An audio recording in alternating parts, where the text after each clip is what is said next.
Anybody know who this is? Mandy Moore. Jill Biden. Nail it, Joe Biden. I said Jill. No, I'm sorry, it's Joe Biden. Oh, He Joe is Biden. the president of the Got United States. range. Yeah, he really does. That dementia really helps him just get to higher levels. I think people recognize the song, maybe. Yeah, I It's know called the Big song. Yellow Taxi. It's been covered a billion times, but the original here is by Joni Mitchell. And she's in the Rock and Roll Hall of Fame. I think she wrote it. I know Dylan did it. Counting Crows did a very good version of it. And I thought that was that Counting thought it was a Crows one. I John thought it Mayer was John song. Mayer's song. Yeah. I set you straight quick. Yeah. Wait, you thought it was a John Mayer song? Yeah. No, he's just one of the people who covered it. Yeah. I don't think he did. No, he didn't. Oh, what do you... No. I thought he was the one that did it in like the early 2000s. Counting Crows. But it was Counting Crows and not John Mayer. With Vanessa Carlton, I think, actually. Anyway, I only mention this because, A, it's a great song, but B, Ohio is going to be the home of the flying taxis that are going to be manufactured. Oh, so many Home of people the are gonna Wright die. brothers and astronaut legends is how this article referred to Ohio. But Mike DeWine has announced that hundreds of flying taxis will be made in Ohio. The future is air taxis, said Okay, now- Mike DeWine. What's the difference between an air taxi and an airplane? An air taxi is a taxi in the air. You just hold on to one of those little pipe things like a train.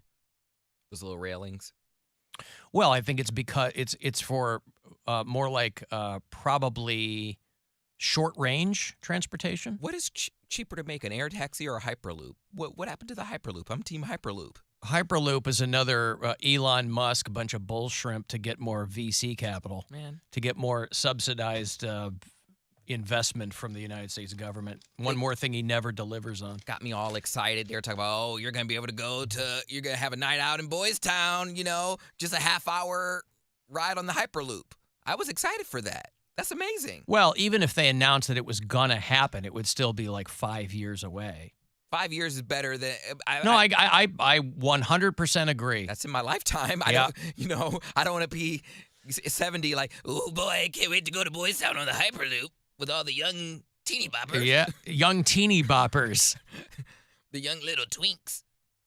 You know how the kids refer to themselves as teeny boppers? No, old people lot of refer to them like that. But you're not old. If I was 70, I would be. Oh, I see. 70, yeah. A company called Joby is locating its first manufacturing facility at Dayton International Airport. And they're going to be, that's right out there by Wright-Patterson Air Force Base. It's the Air Force Research Labs are out there too. Big doings out there in the Dayton area. And of course, and I couldn't believe this when I read it, the head researcher at the Air Force Research Labs, Dick from Dayton. Oh, my goodness. Couldn't believe it.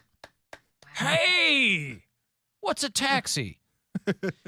Dayton has been a leader in aviation innovation, is what Mike DeWine said. And so, of course, I think it's South Carolina and Ohio that are always fighting over... North Carolina. The Wright brothers, right? Because they have That's where they tested it out. Kitty Hawk. Yeah. But they're from Dayton. Ohio. Yeah, they lived and worked in Dayton. And they opened the first U.S. airplane factory in Dayton. Well, that's why we have birthplace of aviation, and North Carolina has first in flight. First in flight. Yes. Well, joke's on them, North Carolinians, because we will be first in air taxi flight. Yeah. It's designed to transport a pilot and 4 passengers at speeds of up to 200 miles per hour with a maximum range of 100 miles. So these are VTOL. These are vertical takeoff and landing flights. And it's supposed to be very, very quiet. And so this is going to usher in the age of aerial ride-sharing services. Yep. Right? This is something. Hey, I'm late for an event in Willoughby. Can we just take an air taxi? And we'll be out there in 10 minutes. I actually have audio of what it sounds like. It's quiet. Mm-hmm. It sounds like this.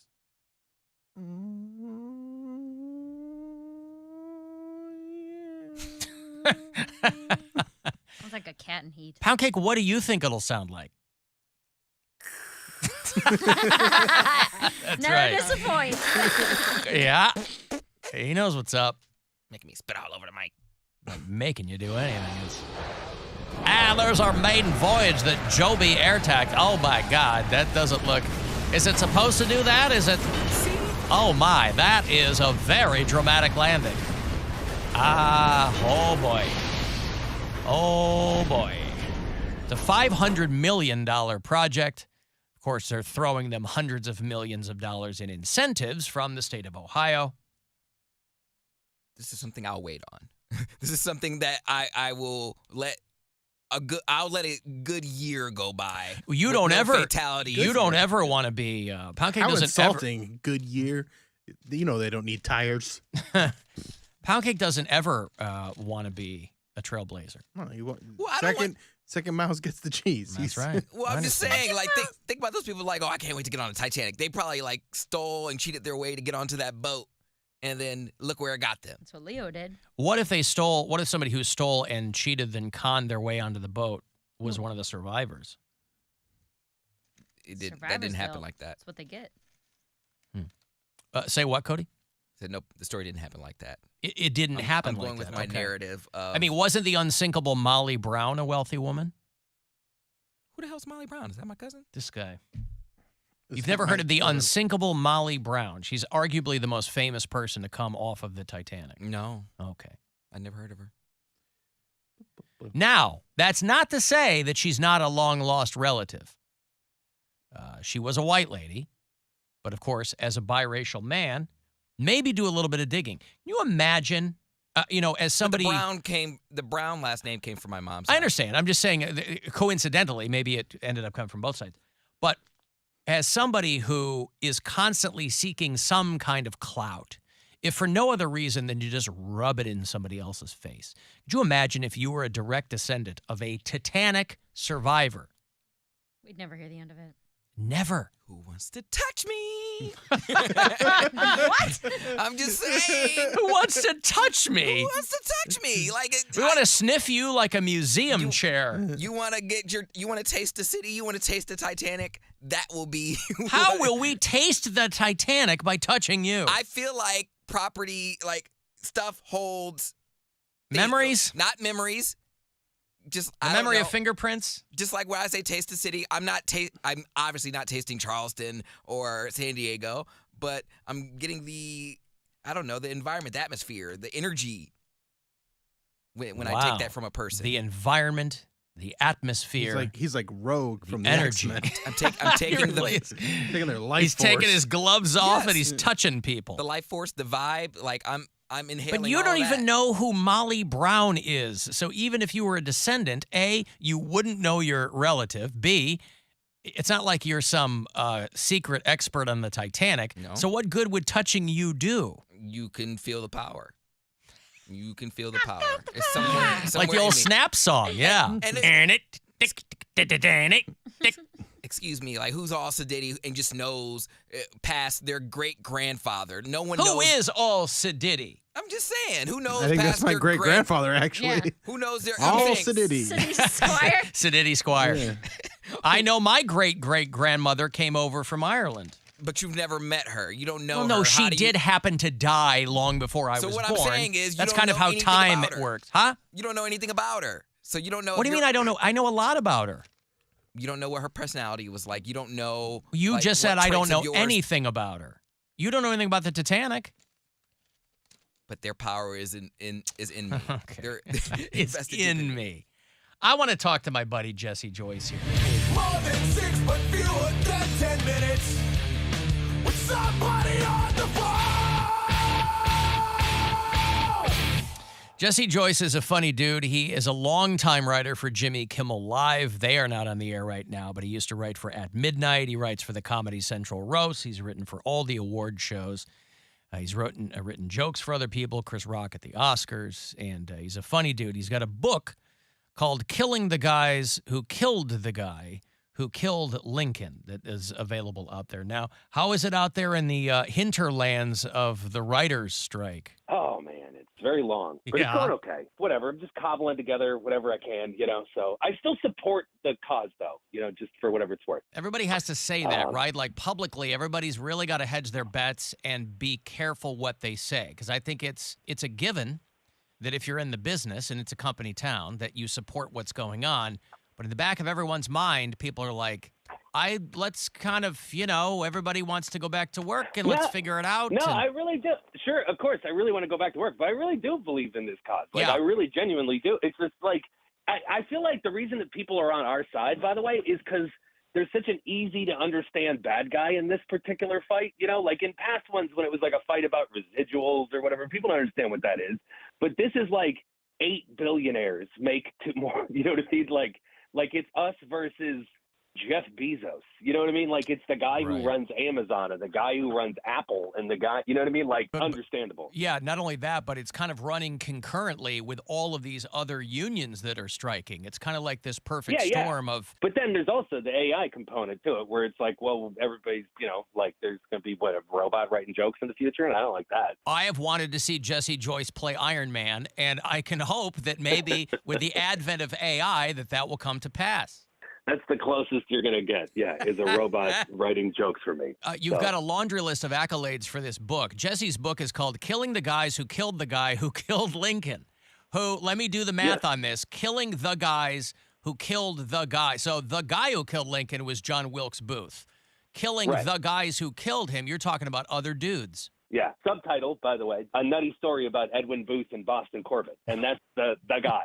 Yeah. That's who this book is about. Yeah. And it's these two kind of like lesser known figures that always fascinate me. I'm just really interested in the Lincoln assassination. I just think I'm a history dork in general.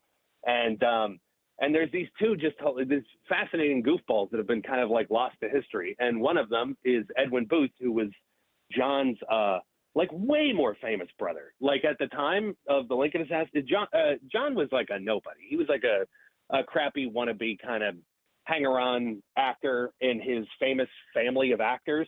And Edwin was like a superstar. So it's like one of the, lame Hemsworths, you know what I mean? Yep. Versus Chris, is kind of but their dad was famous too. So it's got like, it's almost like the Kirk Douglas, Michael Douglas to Eric Douglas relationship in a way, right? Sure. So, he was just kind of like an obsessive celebrity and an alcoholic and a fascinating dude, and then was just really ruined by the fact that John killed the president because he just knew that nobody's going to remember him after that, So, and the other guy is Boston Corbett, and he's my favorite nutty 19th century man. He's like almost like 19th century Mike Lindell in a way. Yes. He's just this like wild man. He he was a Mad Hatter, which is a real thing. Did you know that term? They got high off the glue, right? Mercury, right? Yeah. They used to steam hats with liquid mercury. So what that meant was they would just sit in a room and just inhale mercury vapor all day long, and that makes you very crazy. And they didn't put that together for a very long time. For 20 years, people were just like, "Hey, Gina, is your hat guy also insane?" You know what I mean? Have you ever noticed that? So Boston Corbett was a hat maker, and he goes completely crazy, and then he loses his job, and then he becomes an alcoholic, and then his wife dies, and he becomes a street preacher, and then 2 prostitutes approach him on the street, and then he gets really horny, and he gets very mad about it, and he goes back to his apartment, and he cuts his balls off with a pair of scissors. And then he joins the Union Army, and then he tracks down John Wilkes Booth, and he's the guy who kills John Wilkes Booth. He shoots him in the back of the head, right in the same spot where Lincoln was killed. I think did too. And I don't know. I always knew the story about the fact that the guy who had killed John Wilkes Booth cut his balls off with a pair of scissors, and I thought that was so absurd. So, by the way, the part where he cuts his balls off, that's like the beginning of the story. You know what I mean? Like, there's way other crazy adventures throughout the whole thing. It's easy to get obsessed. Yours became constructive and entertaining, whereas other people are like, maybe I should drink bleach. There's different kinds of rabbit holes that people can go down. But I like the notion that it starts with him cutting his balls off, and then it got bad. And then he goes on tour, doing this insane kind of reenactment on stage, stand-up kind of thing almost, but about Jesus and about Lincoln, this weird where like he goes and sells out shows. Really interesting. to me. Did ballless Boston Corbett ever take off as a nickname or no? No, but everybody knew it too. That's the Yeah. other thing too. It's not like it was like a big secret. So like, yeah, it's hard to imagine that like, but he was like genuinely kind of a tough dude. There's like nothing. There's nothing these guys did that was boring. There's no passages of them just kind of sitting around fishing, eating a sandwich. Nothing like that. Yeah. No. The book is pretty exciting. And like, I mean, I'm sure they did boring stuff, but the history doesn't record the boring stuff. Right. So I don't know what they ate for lunch usually, but, Sure. but yeah, there's just so much weird stuff kind of just out of his mind. And he would end up getting drunk and taking his clothes off on stage sometimes if he felt like it. And sometimes he would decide he didn't want to lose the sword fight, right? And he would literally fight the other actor in Richard III, like out of the theater, and they'd have to arrest him. So what you're trying to say is that the cult of celebrity has never changed. It's always been weird. Oh, dude. Since like Will Smith's behavior, etc., like that has been going on the whole time. Jesse, where can people get this amazing tale that you've written? So it is a Scribd exclusive. Scribd is positing it's a SCRIBD, and they are like the Netflix of books, right? So it's a subscription service, and they have millions of books that you can read.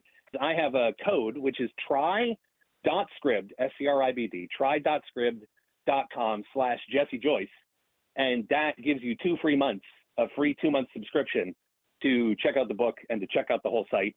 And there's other great, Stephen King's written originals for Scribd, and Margaret Atwood and a bunch of, and then there's like no-name people like me. So like there's a whole bunch of great stuff on there, as well as like bestsellers and whatever. So try.scribd.com/Jesse Joyce. You're in good company is what you're saying. I guess, yeah. Yeah, look at I mean, you. I don't feel like I'm not an author, but like, But you I'm are just now. You're an author now, Jess. yeah, I guess, yeah. Yeah. But, whatever. There's a strike going on. I had to do something. I So- understand. So anyway, Well, listen, I always So, like catching thanks, up with you. man. It's been a long time. it's really nice. You're an old friend. It's been a long time, and I just figured like, hey, I don't know, people in Cleveland might be interested. Of in this book. course, yes. So, well, next time anyway. you're through, make sure you come in, okay? It would be a blast to hang out again. So thanks so much. Absolutely. Good luck with the book, pal. Thanks, dude. Later. More than 6 but fewer than 10 minutes with somebody on the phone. Got my car stolen in New York. That was a lot of fun. So, thank you. Yeah, no, it's a horrible feeling. I hope nobody here ever gets their car stolen. But if you do, I'm just preparing you for the experience, because it's kind of how it goes down. You're just going to kind of come out and stand in the space where the car used to be for like 45 minutes. In a pile of broken glass, just looking for clues or fingerprints or something, And all of your mixtapes all thrown out in the street. But I have a theory. I think I know who stole my car. I think that it's terrorists. See, I think that we put a stranglehold on terrorism because security is so tight in this country with our color coding system. that they can't operate the way they used to. So they've resorted to picking on us all individually. This year, we're all going to get assigned a terrorist. Terrorists are going to sneak in a room while you're sleeping at night and put your hand in a cup of warm water. Wake up the next day, terrorists, you sons of bitches, I peed everywhere. It's the Alan Cox Show. On our free iHeartRadio app.